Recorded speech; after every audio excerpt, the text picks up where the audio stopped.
Thank you very much. Just before we begin, I want to mention we're working very hard, long on getting a young group of people out of Peru. We've removed some, and the rest are being removed with the cooperation of the Peruvian government. And we're also dealing with Honduras on getting some people out that got caught up, and we are working on that very well, again, with the Honduran government's work, and they're working with us, so I appreciate that. We have a couple of other locations that we'll report to you, and we were able to get a young woman released from a certain area who was being horribly accosted, horribly treated, and we spoke to General Milley. General Milley took care of it. We went in and we got her out, and we'll report further on that one. But it's that was rough stuff. I want to thank General Milley. I want to thank all of the people that were involved and the people that went in to get her. I want to thank you very much.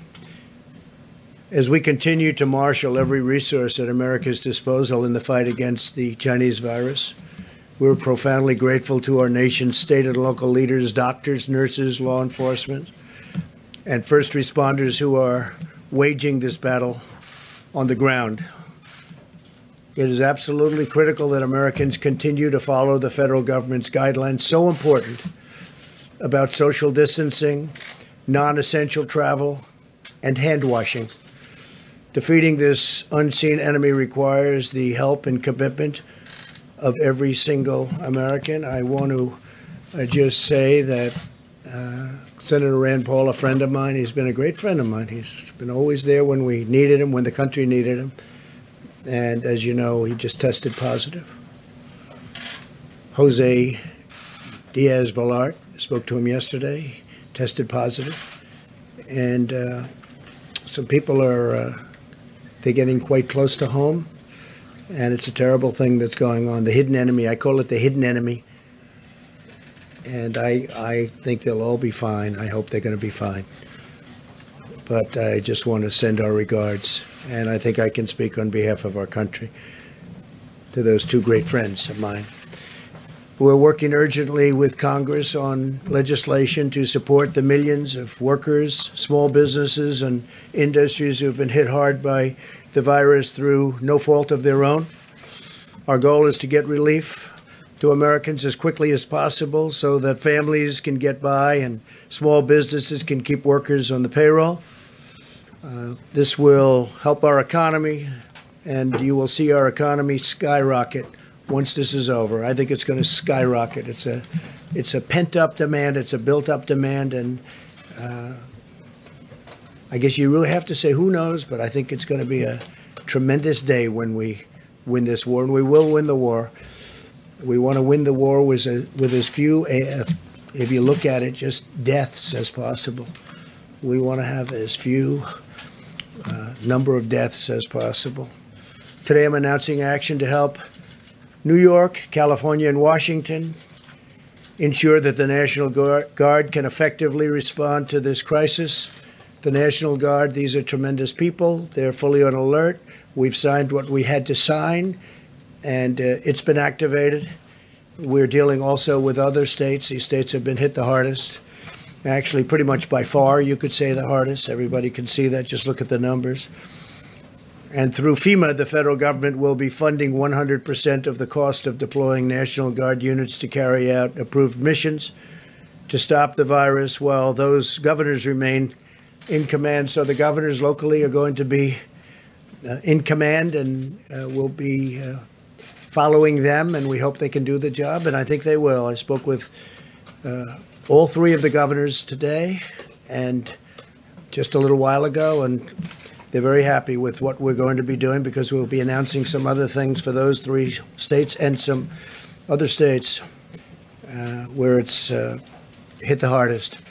This action will give them maximum flexibility to use the Guard against the virus without having to worry about costs or liability, and freeing up state resources to protect the health and safety of the people in their state. The federal government has deployed hundreds of tons of supplies from our national stockpile to locations with the greatest need. In order to assist in those areas, I approved the state of New York's request for a major disaster declaration, something which Governor Cuomo has been asking for and which I agree, and we had it done in very rapid fashion.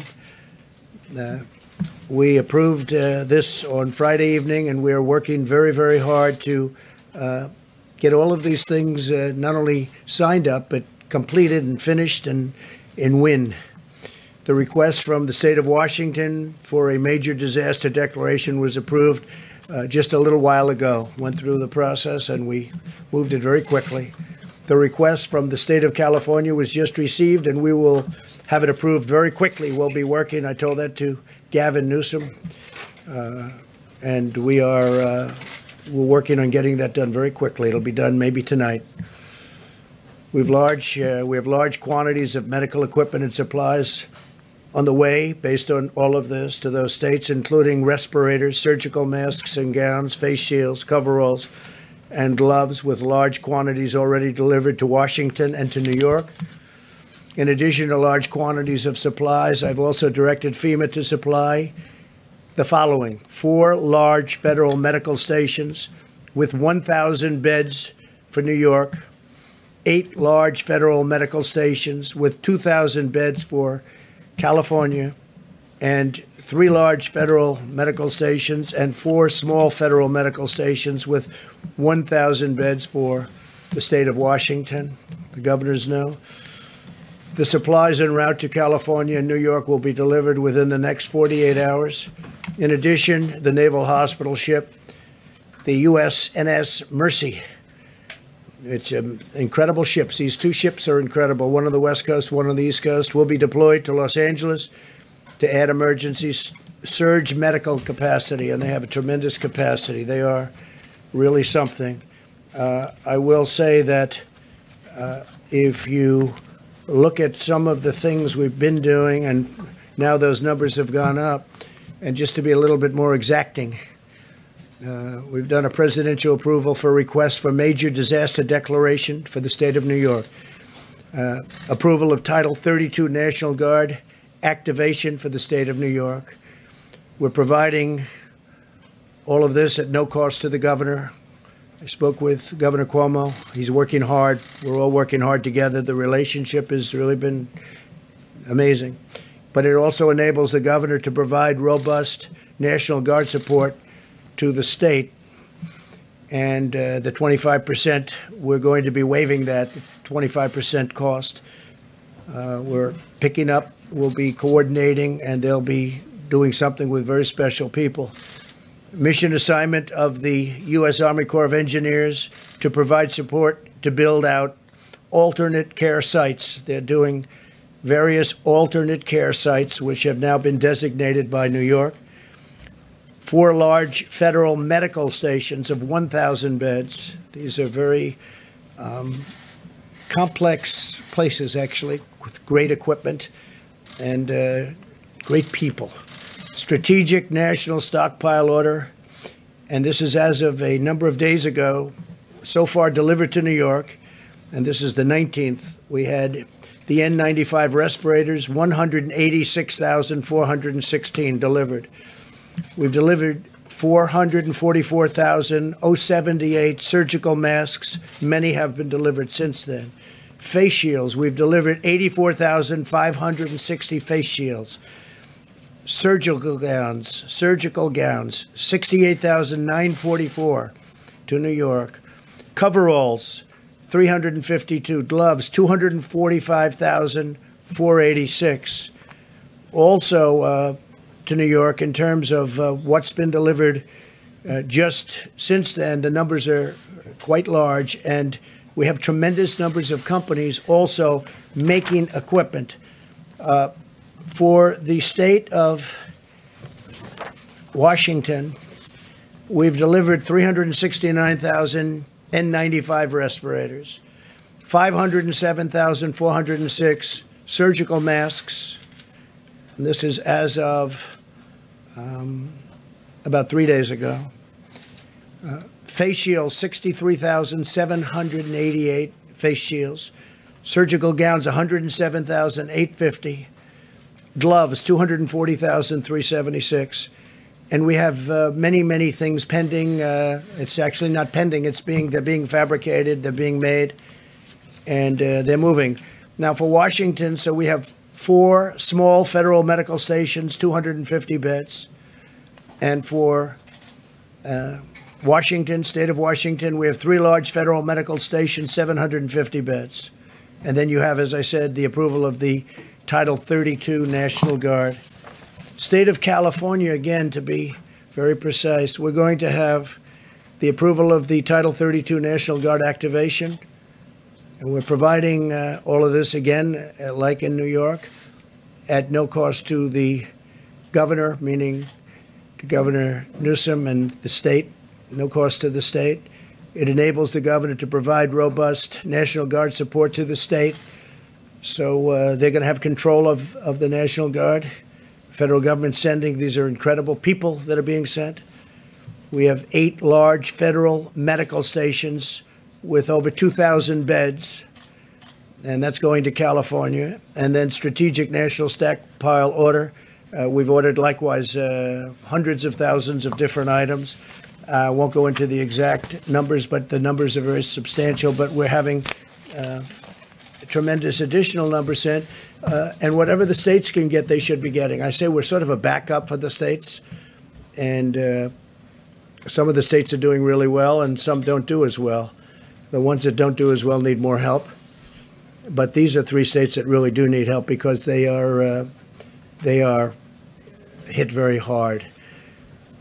And the outpouring from the private sector has also been extraordinary. I'm pleased to report that Honeywell, great company, has just announced it will immediately expand its personal protective equipment manufacturing operations in Rhode Island to produce millions of additional N95 masks. They're very hard to get. They're actually quite complex. For the U.S. government's strategic national stockpile, they'll be immediately then delivered to the various states. This expansion is already underway, and it's going to provide a lot of jobs for that state, probably around 500. The masks will be distributed by the government for the use of the health, safety, and emergency, and this for response workers, primarily for response workers. These are very high-end. This expansion is in addition to Honeywell's action to more than double production of its existing personal protective equipment manufacturing plants. They make a lot of different things, and they're doubling and tripling their production. They're going round the clock. Today, I'm also announcing the launch of a new public-private consortium organized by the White House, the Department of Energy, and IBM to unleash the power of American supercomputing resources to fight the Chinese virus.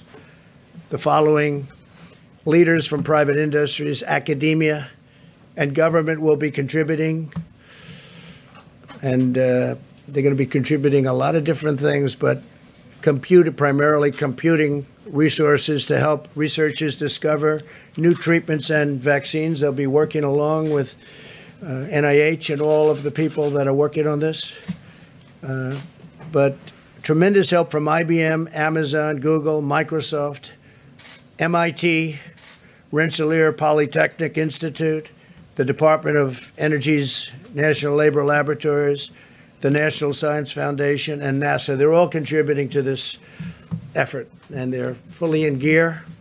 This afternoon, I also want to update you on the steps we're taking to protect and serve our country's 18 million veterans. These are great people. Our amazing veterans have shown their eternal loyalty to our nation, and this is the time where they're in need, and we are going to show our loyalty to them. We're being very protective of our veterans. We're working on certain hospitals where we may be doing some work in Louisiana in particular and some other states, veterans hospitals. We're going to be very protective of our veterans. Some of them are of that very vulnerable age, and some of them obviously are not feeling well. And some of them are still suffering the wounds of war from many years ago. Yesterday, I signed vital legislation to ensure that the GI Bill will cover distance learning during this emergency. I also spoke with many of our veteran service organizations, or the VSOs to describe our unprecedented action. In February, the Department of Veterans Affairs established 19 emergency operation centers throughout the country. One of the things that they've been trying to get done for many years, you all know this from following me over the last number of years, but we got it done pretty quickly. They've been trying to get it done for many, many decades, was choice, veterans' choice, and also veterans' accountability.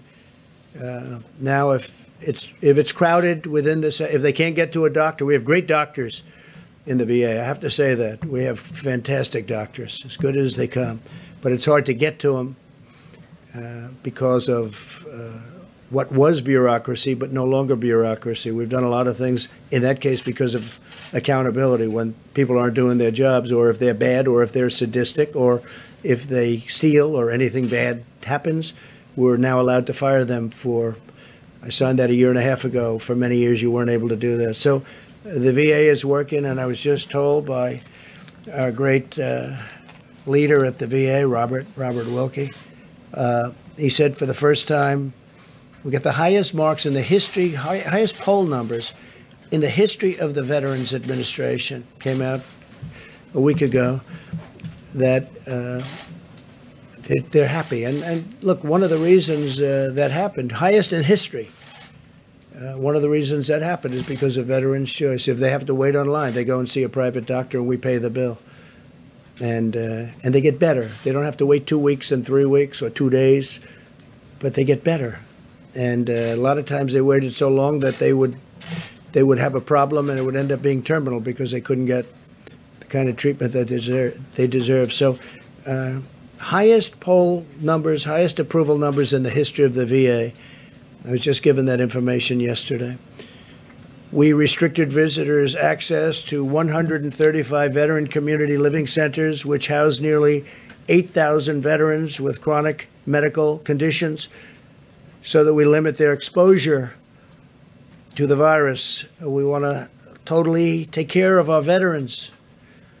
And that's what we're doing. The VA has canceled most elective medical and surgical procedures. They're delaying them till after this is gone, after we've won. We began providing life-saving care to patients who had symptoms across the 171 VA medical centers nationwide. That's a big deal. Under my administration, the VA has also been a leader in expanding telehealth. Telehealth is becoming a bigger and bigger factor in medicine. This month, we have taken bold action to cut through the red tape and make telehealth available for millions more Americans during this crisis. They can speak to a doctor from the safety of their home rather than risk becoming infected or making a tremendously long trip, when, frankly, you'll speak to a great doctor right from your home. It's happening, telehealth. We're very much at the forefront of that, too. We're very proud of it. And it also takes a big burden off our system. We continue to accelerate the development of safe and effective vaccines. We're also aggressively investigating a number of antiviral therapies and treatments to determine their potential in reducing the severity and duration of the symptoms. And you know how I feel, because how I feel is on Tuesday, they're going to be starting it on Tuesday morning. And we're going to have some medications delivered that we're going to see if they work.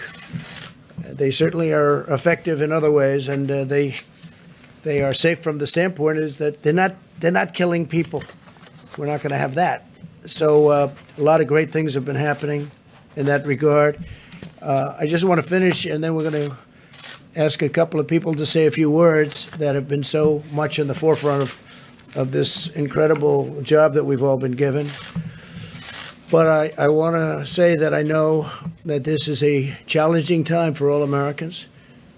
We're enduring a great national trial, and we will prove that we can meet the moment. I want to assure the American people that we're doing everything we can each day to confront and ultimately defeat this horrible, invisible enemy. We're at war. In a true sense, we're at war, and we're fighting an invisible enemy. Think of that. For those of you who are feeling alone and isolated, I want you to know that we are all joined together as one people eternally linked by our shared national spirit. We love our country, a spirit of courage and love and patriotism. No American is alone as long as we are united, and we are united. We're very united. People are saying things now that 3 weeks ago, they didn't talk that way. We're very united. No force is equal to the strength of really a unified America, united America, an America like we have it right now. For those worried and afraid, please know, as long as I am your president, you can feel confident that you have a leader who will always fight for you, and I will not stop until we win. This will be a great victory. This is going to be a victory. And it's going to be a victory that, in my opinion, will happen much sooner than originally expected. It's now attacking, the enemy is attacking 144 countries at this moment. 144, that's unthinkable. There's never been anything like this. And it's vicious. It is vicious. Some people recover well, and some people have a hard time. We all know that. But we will be totally victorious. We will then get our economy up to a level that it was, and in my opinion, beyond, because that will be a pent-up demand. There is a pent-up demand, and a lot of great things will happen. But I'm very proud of our country. I'm very proud. I'm very proud to be your president, and it's just something that's just, you're very special people. So thank you very, very much. And I'm going to ask, if I might, a combination of Pete. Why don't you start off? Okay, please. Thank you, Mr. President. Thank you. Just a little bit about what we're doing in Washington, California, and New York. We understand that the states of Washington, New York, and California are the areas seeing a steady increase in COVID-19 virus cases. In order to assist with additional needs identified in those areas, the state of New York was approved for a major disaster and declaration this morning. Washington State was also approved earlier today. California submitted their request, and the president will consider it immediately. We have medical supplies en route to these states, including respirators, surgical masks, gowns, face shield, coveralls, gloves, with quantities already delivered to both Washington, New York, and California. And we anticipate additional supplies to be delivered within the next 42 hours to all these states. Under President Trump's unprecedented national emergency declaration on March 13, FEMA is assisting state, local, tribal, and territorial governments, including reimbursing eligible emergency protective measures taken at the direction or guidance of public health officials in response to this emergency. All 50 states, the District of Columbia, 5 territories, and 2 tribes are working directly with FEMA under the nationwide emergency declaration for COVID-19. With the assistance of the FEMA regional administrators who are throughout the country, we are working to address the needs of state and local officials everywhere. States, tribal, and territorial governments do not need to request separate emergency declarations to receive FEMA assistance under this nationwide declaration. The emergency declaration does not authorize direct financial assistance available to individuals such as disaster unemployment assistance or other needs assistance at this time. Just a note on the USNS Mercy. Based on analysis of potential needs for hospital beds on the West Coast, the decision was made that the USNS hospital ship Mercy would have the greatest impact in California. The Department of Defense has been given direction to dispatch it to Los Angeles immediately. DoD has advised that the Mercy can get into position within a week or less of today's order. Even though there are more cases right now in Washington, the projected needs for beds in California is 5 times more that of Washington. The Mercy will be used to take pressure off local hospitals, other medical needs, and not for treating COVID-19 cases. And finally, a little bit about the National Guard. The federal government continues to take aggressive action and proactive steps to address the COVID-19 threat as we attack the health and safety, or protect the health and safety of the American people. It remains our top priority. The National Guard is especially posted and equipped to assist federal, state, local agencies while serving the public. In response to this unprecedented nationwide operation, President Trump has approved Washington, California, and New York National Guard units under Title 32 status for the COVID-19 response. The President's action provide the nation's governors continued command of their National Guard forces, enabling states to use additional resources to meet the missions necessary in the COVID-19 response. The National Guard is a viable and responsive avenue to provide a much-needed asset that is state-managed and federally supported. And I want to be clear, this Title 32 activation does not federalize National Guard members. The National Guard is still under the authority of each governor. They will work in concert with the Department of Defense. And we've had a lot of disinformation circling, and I want to make sure it is understood that this is not martial law. The Department of Defense, by way of a mission assignment, will lead this task. And then finally, we continue to respond to hundreds of requests from governors across the country in filling all their critical needs. Thank you, sir. Thank you, Pete, very much. Good job. Peter Navarro. Thank you, sir. Thank you, Mr. President. Good evening. What I want to talk briefly about is the Defense Production Act. And to give you the overview here, using the full power of private enterprise and the full force of the federal government, my job at the White House is to make sure tactically, working with FEMA and HHS, the American people, particularly our healthcare professionals, get the gloves, the masks, and all of the personal protective equipment they need. And I can tell you, sir, that since you signed the Defense Production Act, my job's gotten easier. And let me explain why. The Defense Production Act, in this context, has two primary functions. One is mobilization of the industrial base, in this case, the public health industrial base, and the other is allocation of resources, both from the supply chain to the manufacturers and from the manufacturers to the end users, such as the healthcare professionals. Now, what we're seeing on a purely voluntary basis, based on the leadership of this administration, we're seeing the greatest mobilization of the industrial base since World War II. And every day I'm working with organizations and companies, National Association of Manufacturing, the National Council of Textile Organizations, and so on, in terms of building up rapidly our capabilities to get what you need. Now, let's think about what mobilization means. It can mean, for example, repurposing a factory. So Pernod Ricard called us last week, and they had 3 hurdles they had to deal with. They called my office, had to make a call to Treasury, FDA, and HHS to clear the path.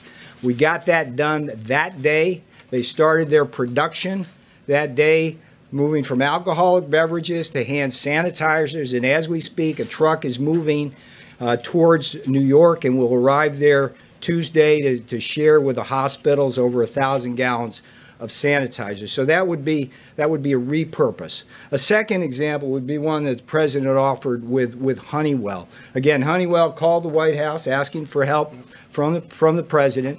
And what they said is, look, we want to do this new factory in Smithfield, Rhode Island. They called me on a Friday morning.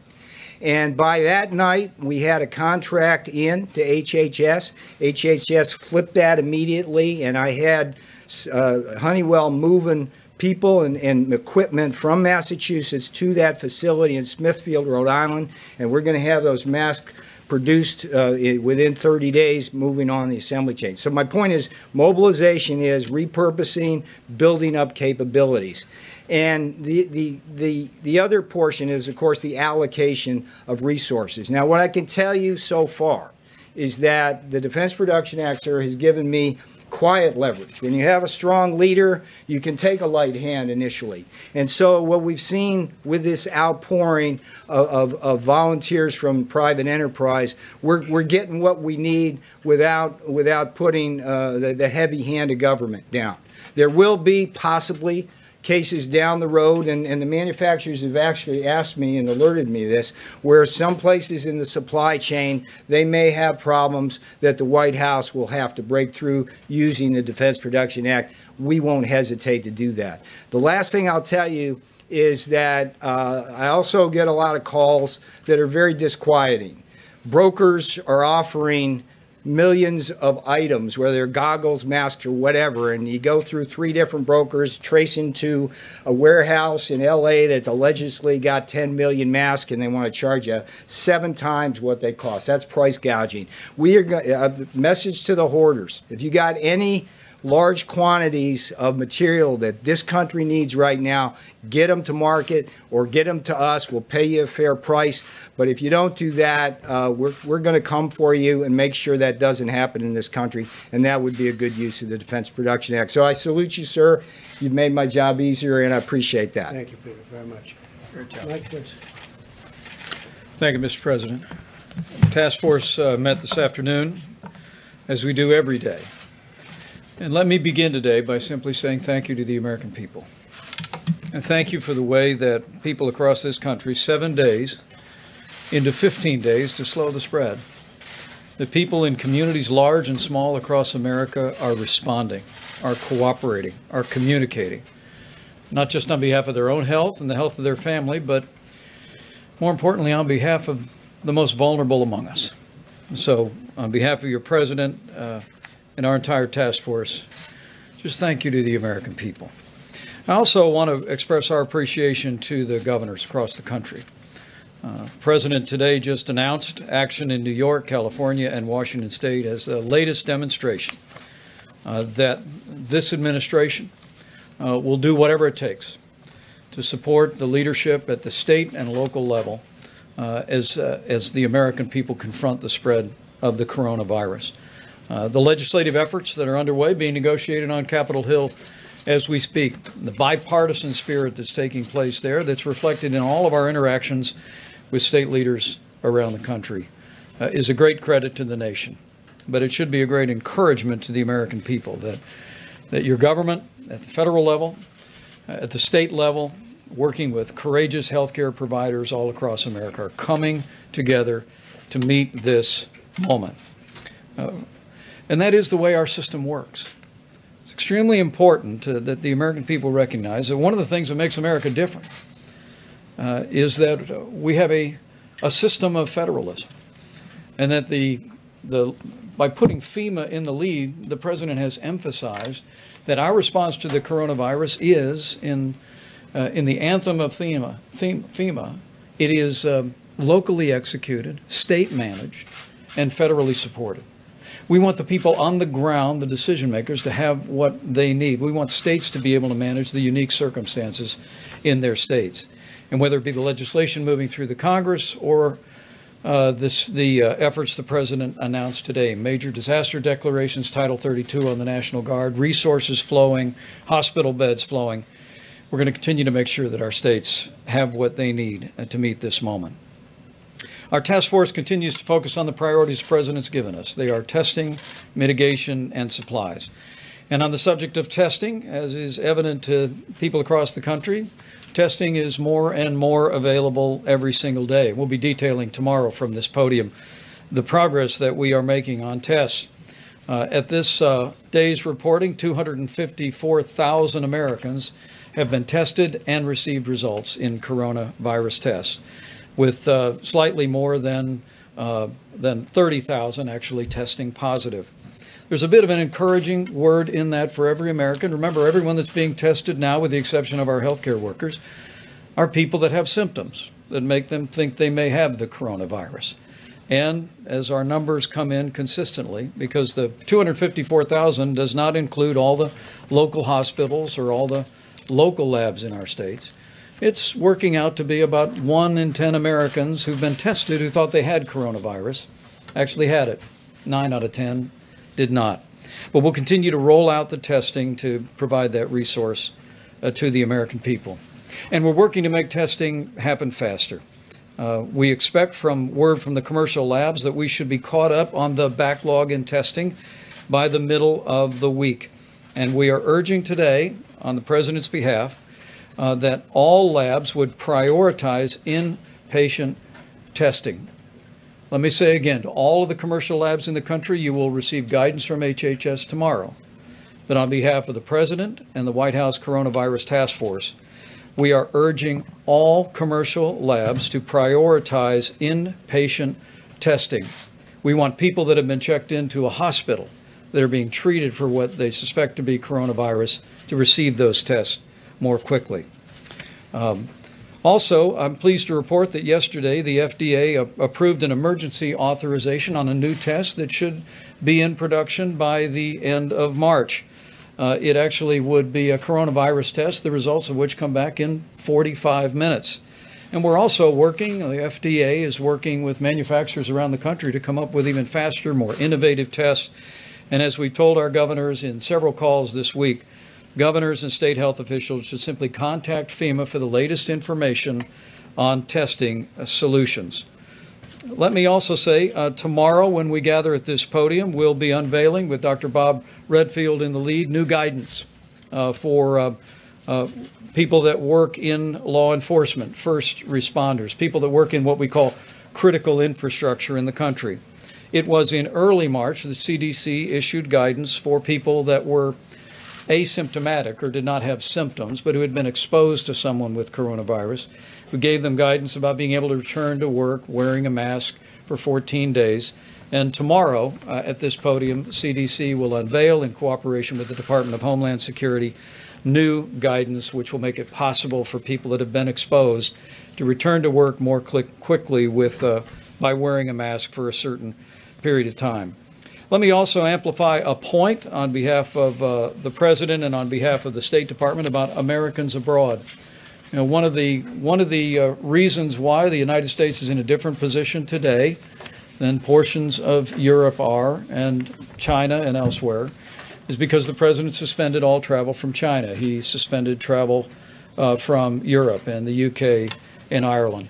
But the State Department is working around the clock to assist Americans who may find themselves overseas. They're able to come home. There's no barrier to Americans coming back to American soil. They're screened when they come home through a series of airports. But we're aware that with flights being canceled, some Americans have found themselves unable to find a way home. And as the President said, we've been working very diligently through the State Department to make it possible. Their commercial flights have been chartered. We're also working with the military for a backup on flights. At this point, the State Department has brought more than 3,000 Americans back home. But speaking to the Secretary of State today, he wanted me to share a website and a phone number for any American that might be looking on from overseas. You can call the Smart Traveler Enrollment Program at 1-888-407-4747. Or you can go online at step.state.gov.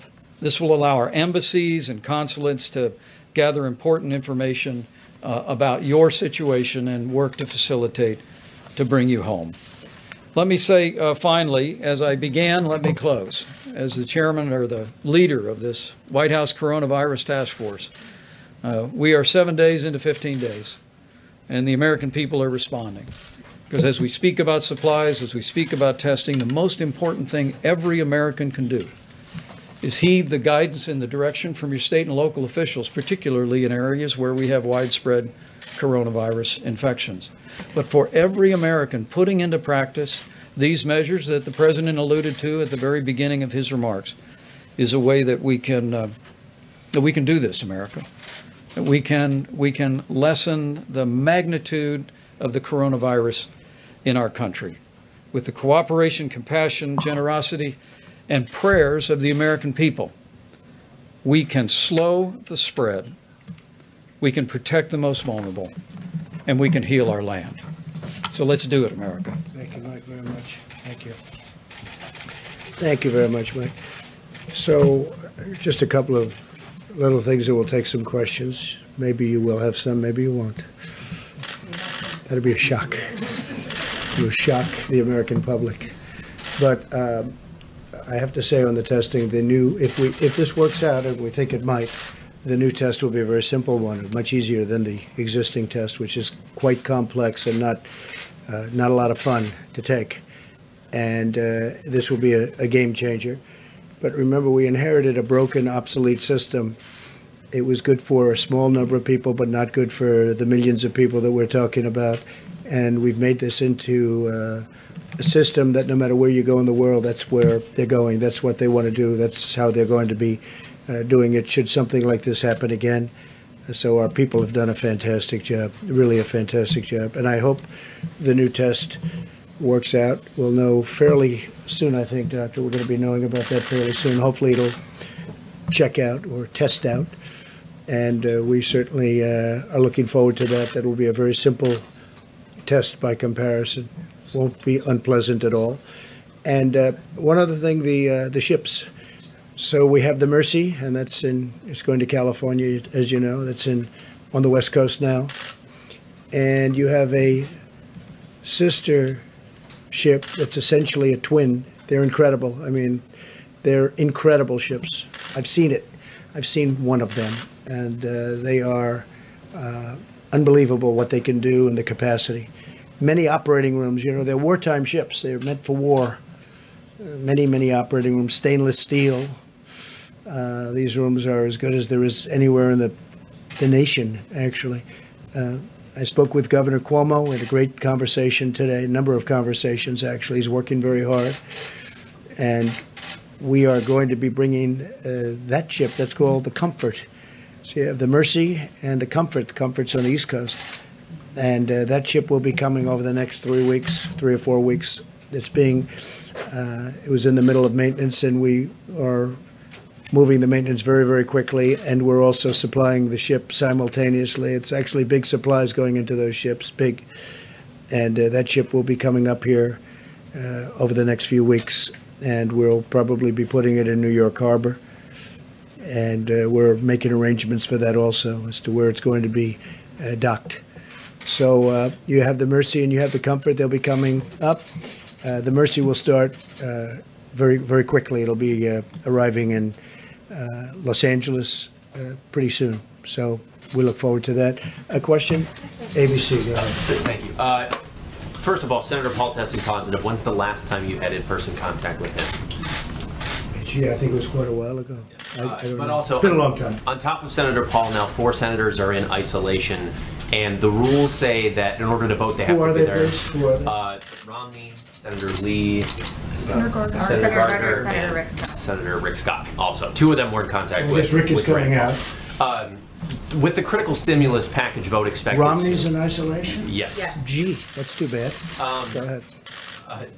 Detect sarcasm there, No, sir? none whatsoever. Do you think that Congress should consider changing the rules to allow them to vote remotely if it comes to this critical stimulus package? I was thinking about it today, and I'm saying, you could have a lot of senators and a lot of House members. I spoke last night with a very, very good man who happens to be in the House, as you know, and he's just started, and he tested positive. So you could have a large number of people in there from Congress. You could have, between House and Senate, you could have a large number. And I think it's something, at least, I fully understand why you should be there. I think it may be a constitutional reason why you should, but we could be in a position where I would certainly be in favor of it, where they could vote from a certain outside location. I would be in favor of it. I was thinking about it today. We could be in this, look, with what's going on, nobody's ever seen anything like this. You could have a lot of people in there from Congress.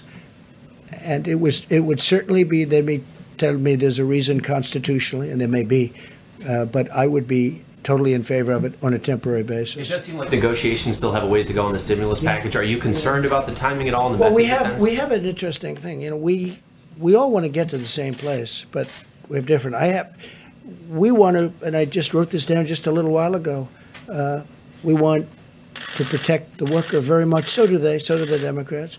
We also want to protect the worker through their companies. We don't want to necessarily. We're going to help the worker anyway. But ideally, they can go back to one of their great companies. You have great companies that are in financial trouble now, and we need money to help those companies so they get back into where they should be, health. Most of these companies 4 weeks ago were having the best year they've ever had. Last year was the best year, almost all of them, other than Boeing, which is incredibly had problems, big percentage of GDP. But we have to be able to work with Boeing. Boeing was a great company and will be a great company again, I think, shortly. So we have to work with the companies, and they don't want to do that. It's crazy. They don't want to do that. I don't want stock buybacks, so I don't know where the problem is there, but I know that's one of the things that they're talking about. I do not want stock buybacks. I don't want to give a bailout to a company and then have somebody go out and use that money to buy back stock in the company and raise the price and then get a bonus, okay? So I may be Republican, but I don't like that. I want them to use the money for the workers. I want them to use the money for the company to help the company in the airline business to take care of their planes and all of the things they have to do, including buying new planes. But I don't want stock. I don't want to have any stock buybacks. The Democrats are with me. I don't know what the problem is on that one because I can't imagine that is too tough. We want to be able to take care of our people. You're going to have things coming up. We're going to have some of the elements that they're talking about. They're down to, I mean, literally 95% of things that you would think that they wouldn't agree, and you'd think the Republicans wouldn't agree to it. And unemployment, as an example, is one of the things they talk about, and unemployment insurance. I think we're very close on that, but, you know, right now they're not. So right now they're not there. But I think that the Democrats want to get there, and I can tell you for a fact the Republicans want to get there, and I don't think anybody actually has a choice. It's a bold package. It's a big package. We do have money for, one of the things is we do have money for saving small businesses. I don't imagine the Democrats, because we have a lot of money set aside for small businesses. We also have a lot of money set aside for big businesses, you know, the big, powerful companies that were powerful 4 weeks ago, and today they're overextended. Look at the cruise line. That's a tremendous business, a big business, very important to Florida. And it's unthinkable a month ago. Just unthinkable. They were setting all sorts of records. They're building new ships. We can't let the cruise lines go out of business. I mean, that would be massive numbers of jobs for our country, and actually for the world. But for our country, it's a massive business, and it doesn't take much to keep them going. So we have to provide for that.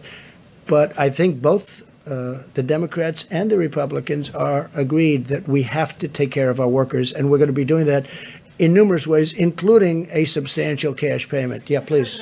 When it comes to the Defense Production Act, we know that governors across the country all day today were pleading with you to utilize the DPA, saying that they need it specifically for that allocation piece that you mentioned, Mr. Navarro. Okay. Why not use it now if that would answer their pleas for help? Well, we are using it now. The fact that I signed it, it's in effect. But, you know, we're a country not based on nationalizing our business. Call a person over in Venezuela, ask them how did nationalization of their businesses work out? Not too well. The concept of nationalizing our business is not a good concept. But I'll tell you why. As Peter said, we may have to use it someplace along the chain, but we're getting calls. Here's the beauty of it. If we go out and we want, let's say, masks, we don't know who to call on masks, but Hanes, who makes things of cotton, various elements, lots of things. It's a great company. They called us and they said, we're going to make millions of masks. We got a call today from 3M. There's a big article today, the head of 3M. They're going to make tremendous products, and they're more or less in that business. And if they're not, like, for instance, General Motors spoke to us, Ford spoke to us about doing ventilators. The beauty is they're calling us. If you go the national route, nationalization route, we're going to tell a company to make a ventilator. They don't even know what a ventilator is. In the case of one company, they used to make them years ago, and they know how to make them. You know, it's a very complex piece of equipment, frankly. So what we're doing is, I think Peter said it maybe better than anybody's going to say it. We have the threat of doing it if we need it. We may have to use it somewhere along the supply chain in a minor way. But we have millions of masks being done. We have respirators. We have ventilators. We have a lot of things happening right now. So just the threat of using it. But using it's actually a big deal. I mean, when this was announced, it sent tremors through our business community and through our country. Because basically, what are you doing? You're talking about you're going to nationalize an industry, or you're going to nationalize. You're going to take away companies. You're going to tell companies what to do. The truth is, most people, nobody would know where to start. There are companies out there that you wouldn't think of that have called us that say, we can do ventilators. We used to do them years ago, and they can do them in large quantities. If I call companies and say, you build ventilators, they don't even know what a ventilator is. So it's really working out very well. One of the reasons I read the numbers to you is because we've given vast numbers of just about everything. We've taken it out of our supply, and we're restocking our supply. But we're really backing up the governors. The governors have to go out, do their things. And you have a lot of governors, they've done a fantastic job. You have some that haven't. Usually it's the ones that complain that have the problems. But we've had a great relationship, as an example, with Governor Cuomo, with Governor Newsom. We've had a great relationship with the state of Washington. Those are three hotbeds. Those are three hotbeds. Now, we're also dealing with other states. As the Admiral said yesterday, we're dealing with all of the states, actually, in one form or another. Some are very affected in a very minor way, where you have 2 people or 3 people. And I don't even mean deaths. I mean literally cases. And that's different than New York, where you have, tremendous, where everybody, I lived there for a long time, everybody's extremely close, tight. And you have a lot of cases in New York. You have a lot of cases in New York. And we're helping Governor Cuomo. We're helping Governor Newsom. They've been total gentlemen. They want to get it done, and we want to get it done. But doing it the way we're doing it is much better. It's really much better. But in terms of this, I'm asking about the supply chain.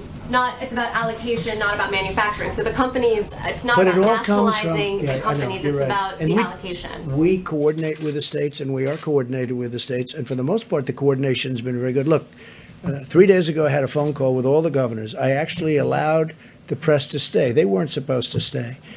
And one person in the media said, that was surprising. It's actually a little risky doing that, because we had Democrats and we had Republicans. And, they're politicians and they always have something to say. Well, I took a lot of calls, and we really didn't get one nasty or bad response. They were thanking us for the job we did. And I had the press standing. I don't know if you were there. I don't think so. I had the press standing there watching. They weren't supposed to be there, but I said, let them stand there. The governors were very complimentary. Very, very complimentary. And I watched over the last few days Governor Cuomo. I watched Gavin Newsom in California. I watched both of them, and they've been, very complimentary. And those are really the hotbeds. And so we want to keep that going.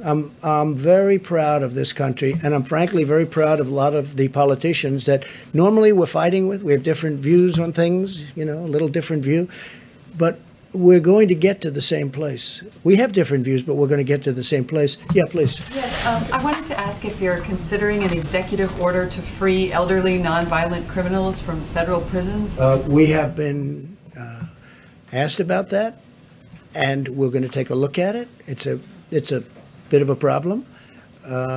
But when we talk about totally nonviolent, we're talking about using totally nonviolent prisoners. We are actually looking at that, yes. Thank you. And a quick I wanted to ask also, your administration eliminated a key position in China in July, a medical epidemiologist embedded in China's disease control agency, and it was just months before the first cases were spotted in Wuhan. So the question is basically why the post was eliminated. And well, I could ask anybody. Would you like to take that one, Bob? But this is just like all of the other stuff that not you, but that the press was asking, all of which turned out to be, we actually gave CDC more money, not less money. They said we defunded. It turned out it was more money. Every one of those things that were said were 100% wrong. And this sounds like another one of them. But anyway, go ahead. Yeah, as you know, CDC has offices all around the world right now to do our function to detect and prevent and respond to outbreaks where they occur. The China office is actually being augmented as we speak, and we've been embedded there for over 30 years. There's a reason they call it the Chinese CDC, because we've had that productive partnership. Mr.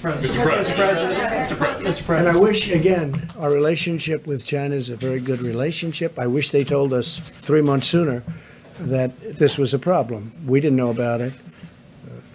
They knew about it, and they should have told us. We could have saved a lot of lives throughout the world. If you look at what's happening in Italy and Spain and a lot of other countries, we could have saved a lot of lives throughout the world. Kelly? Mr. President, given the diagnosis for Senator Paul and people being self-quarantined, what concerns do you have about the direct threat to the function of the Senate, the ability to get this important package that people are waiting for passed? And should Americans be expecting you to extend the 15 days, given the climate of how this is spreading at this point? Well, I hope we won't have to. It's possible, but we'll have to see how that works. As far as the Senate is concerned, we are looking at some of the folks are feeling very good. Some are quarantined, but they're negative. It may be totally fine. Okay. Others are positive. We're just finding this now for the first time. I mean, over the last 2 days, we found that. Do you see it as a threat to the aid package that Americans are waiting for? No, I don't see any threats at all. Honestly, I don't see any threats at all. It'll all work out. It is a question, and a very good question, I thought, that we are considering. Now, I don't know if you can do it constitutionally, but we are considering letting people vote, senators, congressmen and women, vote from a separate location, from outside, namely a hospital or a home, depending on where they are. So we are looking at that. It's a little trickier question most people would believe, but we are looking at that very strongly. Mr. President, speaking of the Senate, I think Kelly was kind of alluding to it. While we've been up here, they weren't able to get the 60 votes to move the package for the cloture vote. I'm just curious, just your reaction to that, sir. And then what is Mitch McConnell telling you and Secretary Mnuchin? Well, we're dealing with them all the time, and we're dealing with Mitch. We're dealing with the other side. Everybody wants to get there. We'll see what happens. I think you'll get there. It's to me, it's not very complicated. We have to help the worker. We have to save the companies, because as soon as we're finished with this war, it's not a battle, it's a war. As soon as we're finished with this war, our country is going to bounce back like you've never seen before. But we have to get it to that position, and we have to make sure that those companies are whole, that they haven't been disbanded. Because if you do that, it's going to take much longer. So in a way, it's being penny wise if you don't. But we want to help the worker. We want to help the companies that the workers come from. Because if those companies go out of business, and that includes small businesses, we have a tremendous amount of small business work in there, you know that. Once they go out and they don't come back, that's a much longer period of building. You mentioned off the top, sir, I apologize. There was a woman that was an American that was she being tortured? What was going on there, sir? Bad things were happening to her in a certain country, and we're really under the feeling that we should keep it somewhat private until she's already been freed. And I have to tell you, General Milley and his people were unbelievable. They were not playing games. General Milley does not play games. He's a very interesting guy. They got her out. They got her out of a certain country where she was seriously abused, accosted, and whatever the maximum word is, other than death, that happened. But we got her out, and she's okay, and she's back with her parents. Can I ask you one last question, sir? It's something I've just been curious about. Previous crises like the tsunami, Katrina, past presidents, they've called their predecessors and said, hey, I need you to step in, do something like that. Do you have any interest in reaching out to Presidents Bush, Obama, Clinton, Carter, or talking to them? I'm just curious if that's something you would consider or not. Look, I have the best people in the world. I think we're doing an extraordinary job. If you look at, let's say, the H1N1, you look at that was a disaster. That was a tough period of time for our country. You look at so many other things that weren't handled very well, whether it's Katrina or something else. Look, I respect everybody, but I feel I have an incredible team, and I think we're doing an incredible job. When you look at the job we're doing, and all you have to do is look at the approval numbers on the job we're doing, I think we're doing an incredible job.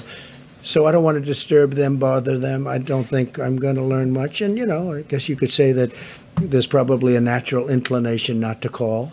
Now, if I felt that if I called, I'd learn something, and that would save one life. It would save one life. Okay, I would make the call in 2 minutes, but I don't see that happening. Please. Can I ask you about the comments that a couple of your former aides have said today?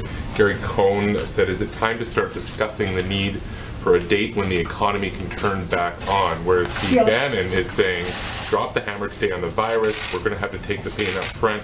We have to shut it all down. I saw both. I want to ask you about the tension between the economic pain we're suffering and, of course, the virus itself and the casualty and deaths from that. Look, I'm of the opinion we have to do great during this 14 days, during the 15-day period. We'll know at the end of 14 days, pretty much, we're going to have a pretty good idea how we're doing. I think you have to shut it down and you have to see, but there'll be a point at which we say we're back in business. Let's go. You think that Those point is two coming statements sooner? are not mutually exclusive. You understand? I saw both of them today. Well, I think And they C- sort of, they CPAC is intermesh. arguing for more of a shutdown Well, than we are now. he is calling for a faster, just a brutal shutdown, and then open up maybe a little bit faster. So, you know, there's that fine line. Look, we did a big shutdown when we wouldn't allow people from China that could have been very seriously infected, that were, when we cut that off very early. And then we cut Europe off very early, as you know. So that was also very When do you early. start opening Main Street Well, back I up? can't tell you that. What I have to say is that I think we're going to have good results. I think the American people have been amazing. I think our stimulus package will get done, and it will be a tremendous package.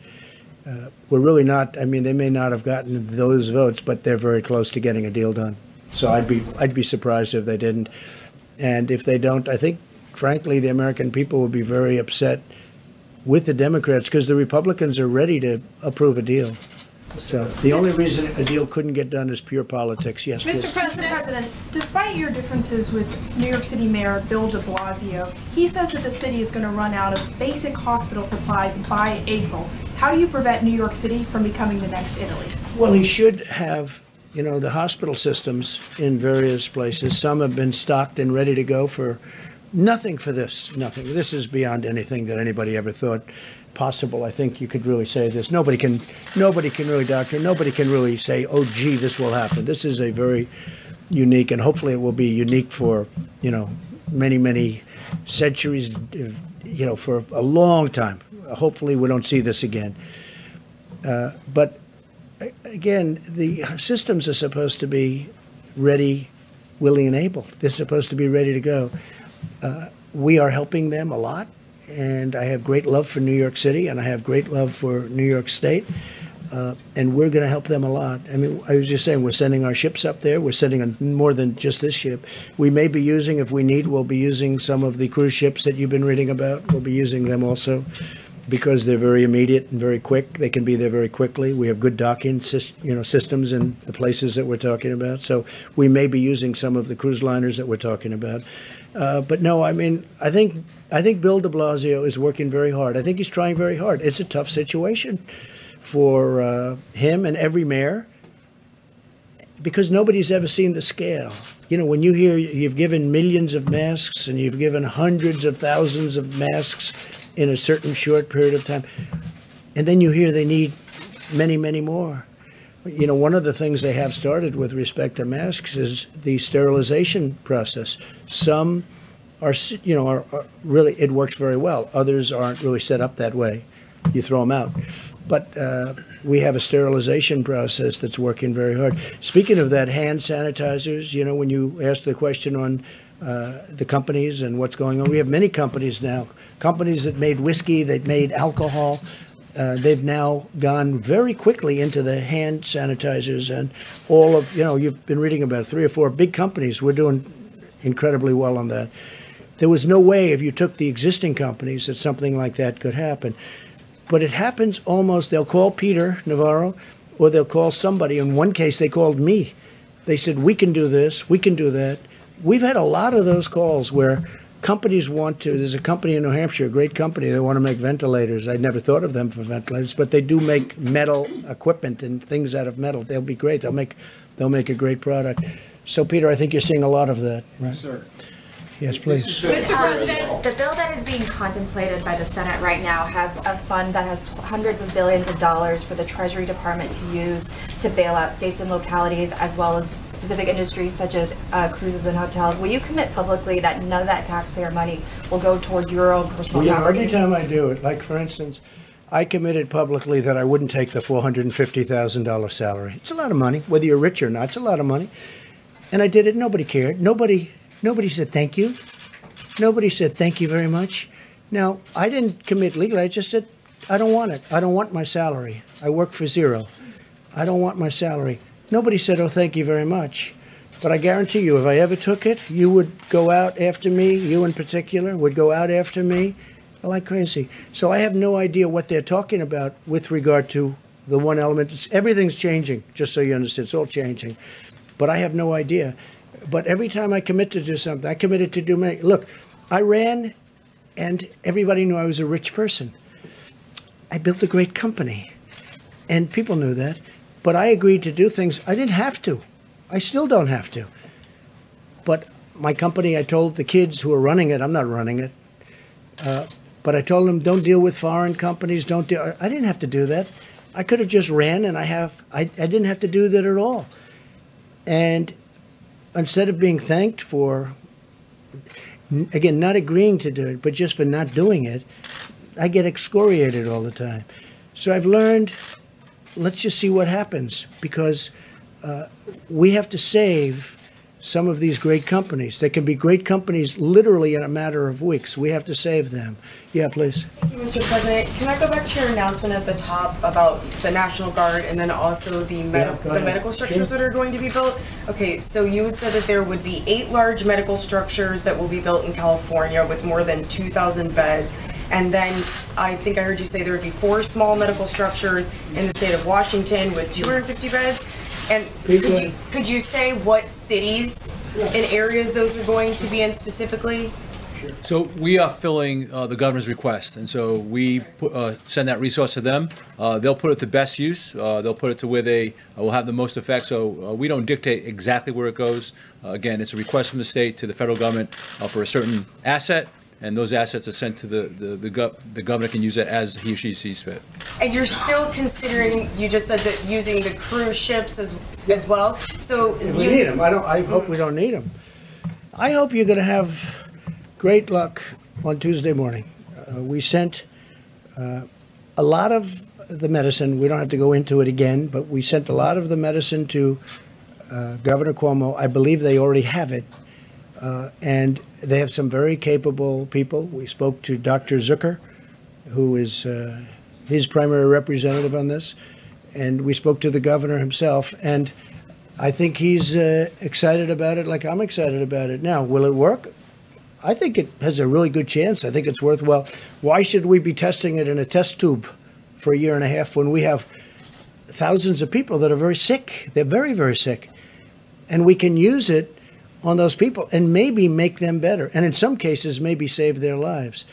So Governor Cuomo told me they'll be using their supply, starting the supply on Tuesday morning. I think it's very exciting. I think because if that happens, much of what we're talking about with ships and hospitals and all of the things that we're doing and all of these masks and everything that we're ordering, ventilators, it's a whole different game if that happens. And we'll see. There's been some tremendous signs that this could work. Now, again, you know, some doctors think it should go for years and testing. But, you know, this has been something that's been around for many years. It's been phenomenal, strong, powerful drug for malaria. But we think it might work on this based on evidence, based on very strong evidence. We're going to see. We're going to know on, you know, sometime after Tuesday. But you'll have to ask Governor Cuomo. I think they're going to start the process. We've gotten them the drug. I think they're going to start the process of giving the drug mouth, you know, through mouth. And I think that starts on Tuesday morning, he said. And that'll be, I mean, I tell you what, I don't want to get anybody overly excited, but I'm very excited by that, by the prospect of it. Then in addition to that, they're working, NIH is working on vaccines and on. They're making great progress. But the vaccine does have to be tested for a long period of time because you can't give, you know, thousands, millions of people a vaccine and it turns out to be dangerous. So that does have to be tested. But this one's been taken for a long time, so we know pretty much one result. Yeah, please. Thank you, Mr. President. I wanted to ask about China and President Xi. When was the last time you had a conversation with him? Well, I don't want to exactly say that, but I have spoken to President Xi about this, specifically about this. And look, he doesn't want this. You know, this is not something that he wants. And it happened. It happened to China. And one thing they told me, I was told by our great Secretary of Agriculture, Sonny Perdue, that China's been buying a lot of our farm product. And I'm looking at different pricing. But China has, despite all of this, and it started, this delayed it a little bit, obviously, but it started fairly recently. But China's buying, we made a new deal, as you know, with China, a very big trade deal. And China has been buying our agricultural product. Have you talked to China about masks? I mean, they've been a supplier of the United States of masks, of a lot of this Yes, equipment. in fact, they're Have you sending tried to some open those masks. back up? They're sending masks to Italy. They are sending masks to Italy. We're in a very good process with masks. But I'm a little upset with China, I'll be honest with you, because as much as I like President Xi and as much as I respect the country and admire the country, I have great admiration for the country, what they've done in a short period of time. Of course, our previous presidents allowed that to happen. You should say thank you very much to all of them.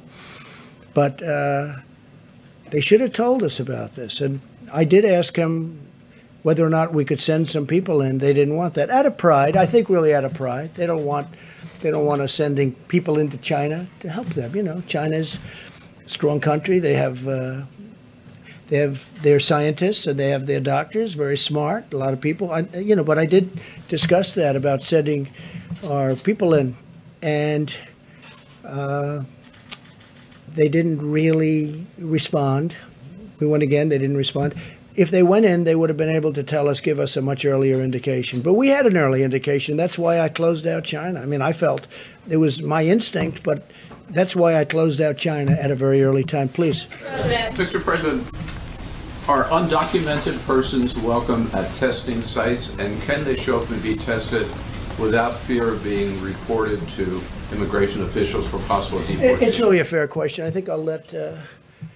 would you like to answer that question? Please, Absolutely. Please. Surgeon General? We know from a public health perspective that it is important that people who have symptoms can get tested, but as you heard earlier, we are... Regardless of citizenship. Well, we know that the virus doesn't judge based on where you're from, and so it's important that we try to get people tested who have symptoms, but the important thing that we really want people to hear is that inpatients need to be tested. We need to prioritize our healthcare workers. And one thing I would like to say to you all very quickly, on behalf of the doctors on the task force, healthcare workers, we hear you. We hear you, and we absolutely are prioritizing your health and safety, making sure healthcare workers can get tested, inpatients can get tested, people at highest risk. But to answer your question, yes, we absolutely want to make sure people who have symptoms who could be spreading it can get tested. Mr. Surgeon General, I have a question for you, sir. Sorry, question. Mr. Surgeon General. Department of Homeland Security addressed that issue a few days ago.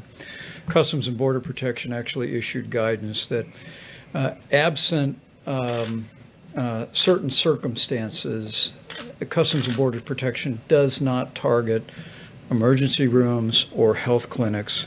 And I would refer you to the website. They issued a very clear statement making it clear to any person that is in need of a test or medical care that Customs and Border Protection is not focusing on emergency rooms or health clinics or the drive-through clinics. So that they could come in without fear of...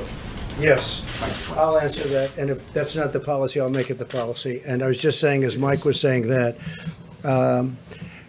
the answer is yes, we will do those tests because I think in that case it's important. I think that if you could say illegal alien, you could say illegal immigrant, you could say whatever you want to use your definition of what you're talking about. We're all talking about the same thing. Yes, we will test that person because I think it's important that we test that person, and we don't want to send that person back into wherever we're going to be sending the person, whether it's another country or someplace else, because, you know, we're now bringing them right out of our country. But yeah, we will test those people. Okay? Mr. President, question for the Surgeon General. Yeah, please. Sorry, Mr. Surgeon General, a question for, we were talking about this before the briefing. You know, a lot of folks, they're watching TV, they're reading up on this constantly. If you are not, somebody who's got a pre-existing health condition, but you all of a sudden you go, all of a sudden I just don't feel 100%. And then your mind just starts playing with you, right? You think, oh my God, I coughed 3 hours ago. Was that a first sign? When should those people really start to say, okay, maybe I need to call the doctor? Because you don't want to flood them. But a lot of people that are probably healthy right now are thinking, whoa, wait, that's all I'm hearing about. That's all I can think about. When should I either call a doctor or get tested? You need a test? Well, I hope not. I asked him before you came in if they'd been temperature checked. Right? You better not. The Vice President gave an important statistic this morning. Only 10% of the people who have symptoms who've been tested actually tested positive for coronavirus, meaning 9 out of 10 people who actually likely had symptoms do not have the coronavirus. So I want people to understand that so that they are reassured. I also want to direct people to a website we've been telling them about all the time, coronavirus.gov. Coronavirus.gov has information to walk you through the symptoms, fever, cough, shortness of breath, body aches, and what to do if you have symptoms or you're worried. The most important thing we can tell people is call your healthcare provider, talk to your healthcare provider. Information is at coronavirus.gov to walk you through when to come in and when and what to do. And Mr. Vice President, you got tested yesterday. I'm just curious, sir. Can you tell us what that was like for you? A lot of people are going to be going through this. What were you standing by the phone? Were you just having a nice tea? I mean, what did you? Yeah, what was that like? And what did you do to kind of kill that time to keep your mind at ease? He wasn't. The test was very quick, but it goes a fair amount up into your sinuses, and it's not comfortable. And that's the reason it probably is a good opportunity to say again to any American looking on. If you don't have symptoms, you don't need a test. The current testing format, although they're evolving regularly now, we just mentioned that I think at the end of this week there'll be a new test, and there's all new technologies. I would say again to all the governors that are looking on and their state health officials, contact FEMA. We'll give you all the latest information on new testing that is available, including steps we're making where Americans would be able to test themselves and send it in. For you, what was that like for you, sir? Well, for me and Mrs. Pence, it was kind of a pinch. It was kind of invasive, but we were grateful for the support. Walter Reed Hospital processed the test very quickly. They had a lab at the hospital to be able to do that, and gave us the results quickly. But it also informed me. We were wondering during that time as a family. And it's one of the reasons the President's made it such a priority that we brought all these commercial labs together. And now more than 250,000 tests have been done. We believe we'll be caught up, if you will, by the middle of this week on a backlog of tests. But we announced today that we are directing commercial labs to prioritize people who are in the hospital for tests, as we want to continue to work with new technology and with the new focus and guidance from HHS to get the results of that as quickly as possible for every American. So if they have coronavirus, they can be properly treated, or they can have the peace of mind that they may have some other respiratory ailment, but not that. Mr. President. And you know, anybody that knows Karen Pence knows this, because the Vice President told me. He said she actually handled it better than him. Right? That's true, right? I didn't handle it so well either. Don't worry about it. President, Speaker Pelosi earlier today said that the House may introduce its own bill. Are you willing to work with the Speaker on a House bill? And given what happened in the Senate just a short time ago, what are you willing to do to get this bill over the finish line, given the urgency? Secondly, did you send a letter to North Korea's Kim Jong-un seeking cooperation with the coronavirus? And if so, what type of... With numerous countries. If they need help, we'll give them help. There's nobody has what we have, especially with the new tests that are coming out. North Korea, Iran, by the way, and others. We are open for helping other countries. And there's a very serious time, and North Korea is going through something. Iran is going through something very, very strong. Iran is really going through a very difficult period with respect to this, as you know. So I've put it's really a glad hand, it's all it is, to North Korea, to Iran, and to many other countries. And we're working with, as the doctor can say, we're working with many countries with respect to the problems that they have. Again, it's over 140 countries right now. But North Korea, Iran, and many other countries, we will help, and we're willing to. As an example, this new test. If this new test works out, where instead of going through what we all went through with this rather difficult test, to put it nicely, we would have, is that just a swab on the tongue, doctor? Or how does that work? It's a similar swab, but they can work in and do it in the nose. Not to the same. Not to the same. All the way it doesn't go all the way up and hangs right under your eye, right? So that's a tough test. So if we do that, the procedure, the test, and nobody has this in the world. Nobody has this. This is developed by us. We think it's going to be certified soon. We think it's going to be very good. But if we have that, we'll be able to help a lot of countries. Please. What about Speaker Pelosi, sir? What about Speaker Pelosi? We're going to work with everybody to see if we can get something done. Please. I mean, just to follow up on that, are you willing to work directly with Speaker Pelosi? Yeah, we'll work as you with write the House bill? whoever we have to. We have to help the American worker. We have to help the countries from which the American workers, I mean, they came out of these companies, they were doing phenomenally well. You saw where payroll was going way up, where wages were going way, way up. There's never been a time like this. We can't lose those companies, and we want the worker to be happy. And we're being, I think, more generous than anybody's ever been. We want to take care of the worker, but we want to make sure that when we win the war, it's only a question of, it's when, not if. When we win the war against the virus, we want to make sure those companies are ready to charge forward, not that they've been disbanded because we were penny wise and dollar foolish. There are factories around the world that produce medical protective equipment that are used in European hospitals. They've been certified for use at the highest level in European hospitals. Is the FDA and your administration willing to look at a waiver for that equipment to be sold from those factories? Well, we were asked that question a little while ago, and the answer is we may, but we may not need it.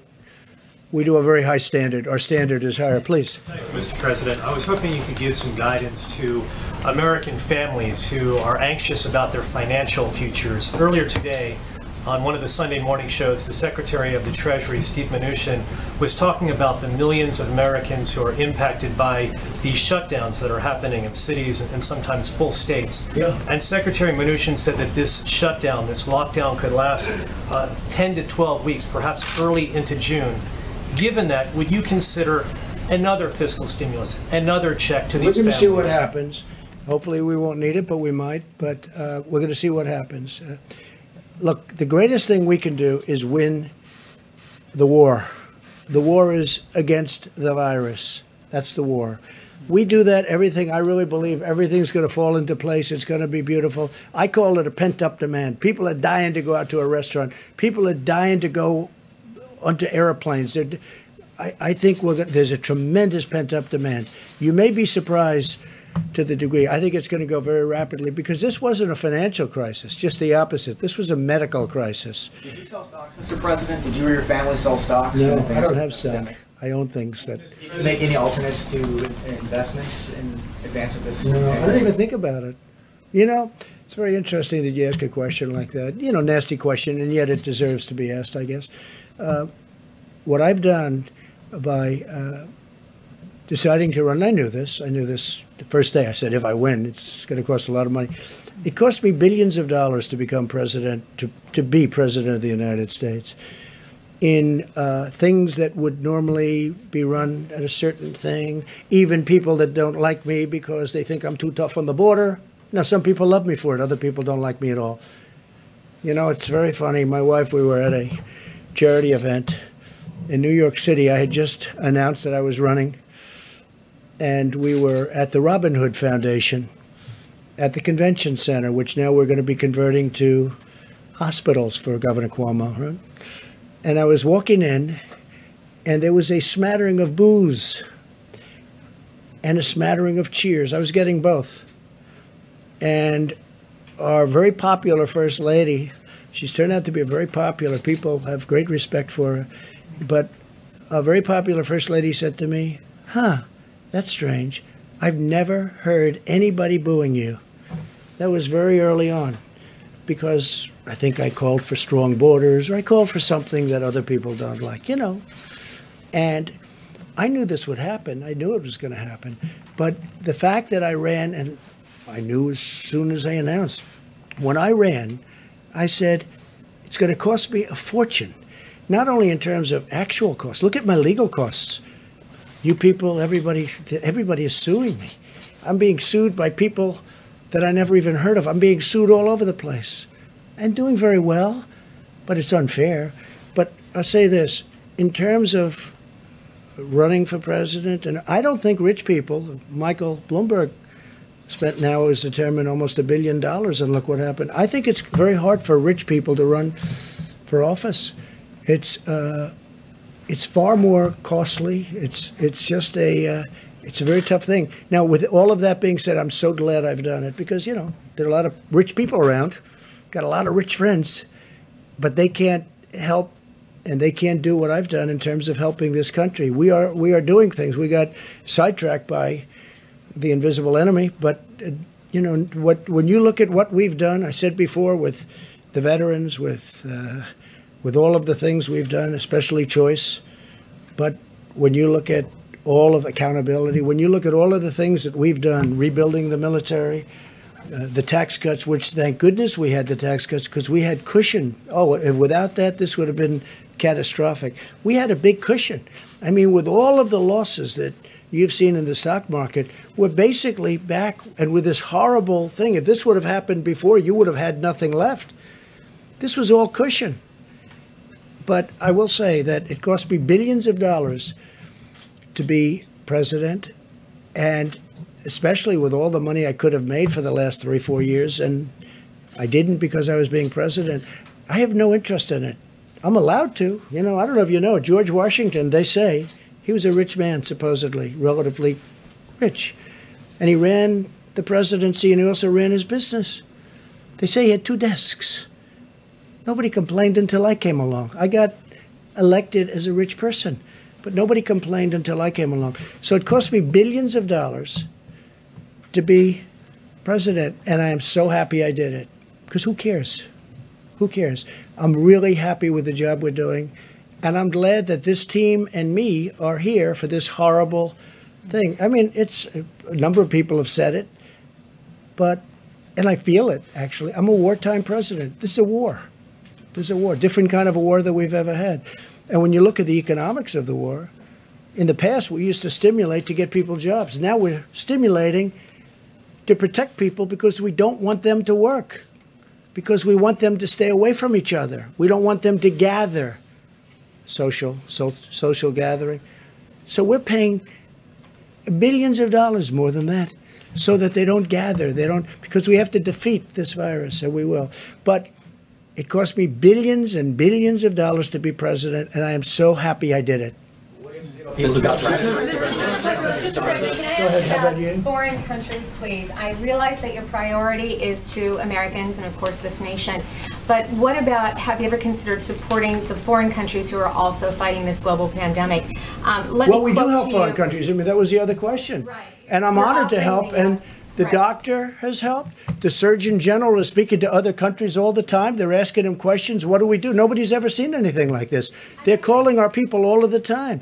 And yes, I have let it be known that we'll help people, including North Korea, including Iran, and including many other countries. It's very important to do that. Are you considering any financial support for them? Let me quote to you two retired, a retired general and a retired admiral from the U.S. Global Coalition. No matter how successful we are in fighting the threat of COVID-19 pandemic at home, we'll never stop it unless we're also fighting it around the world. So financially, is there anything in the stimulus bill? And then are you considering any financial No, not in the stimulus bill, but we are very much, I mean, we give away billions of dollars for, as an example, AIDS in Africa. We're still fighting that battle. It's a tremendous battle, tremendous war also.